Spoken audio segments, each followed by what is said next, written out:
oleme täna siin Alexelas glamuursel muusikaauhindade galal ja uurime meie tuntud inimeste käest, meie muusikute, staaride, näitlejate, telesaatejuhtide käest, kuidas nemad tegelevad oma digitaalse jalajäljega.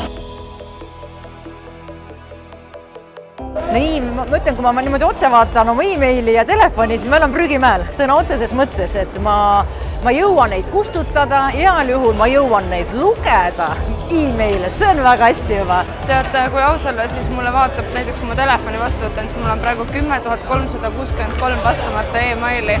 Seal sees on kõik spämmid, kõik jutud, värgid, särgid, mis ei peaks seal üldse olema.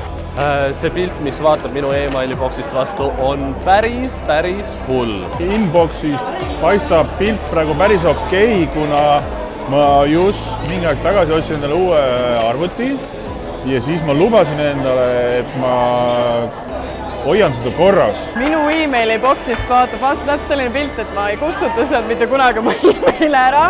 Mul on umbes üle 3000 lugemata e-maili.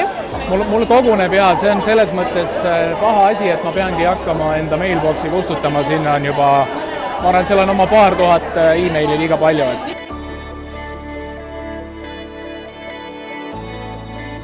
Mis siin telefoni sees on, et see on müstika. Ma tõesti toodan ja üks pilt ei tule välja, teeme veel, sest see on ju lõpmatuseni tundub see maht. Pildid ma üldiselt proovin nõnda, et nad ei ole mul telefonis, nad lähevad kohe, ütleme, sinna pilve ülesse. Tavaalbum iCloud on mul juba ammu täis, et ma ei ole juurde ostnud ega midagi, nii et ma pean väga palju asju nagu ikkagi vahepeal kustutama. Et no ütleme niimoodi, koristust on, aga õnneks on praegu just selline hetk, kus ma olen mingisuguse asja nagu ära teinud selle uue arvuti näol ja siis ma nagu nüüd edaspidi hoian asju rohkem korras. Piltidega on mul niimoodi, et neid on korralikult. Ei hakka valetama, mulle meeldib pildistada.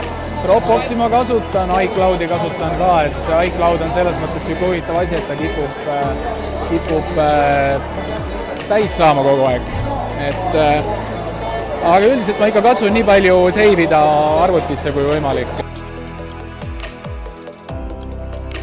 See on niimoodi sekundi pealt. See on süsihappegaas. Ma tean, mis on CO2, see väljub minust, kui ma hingan. CO2 on süsinik. CO2 on süsihappegaas. Jah, jumal tänatud. Lasin CO2 või? Süsihappegaas.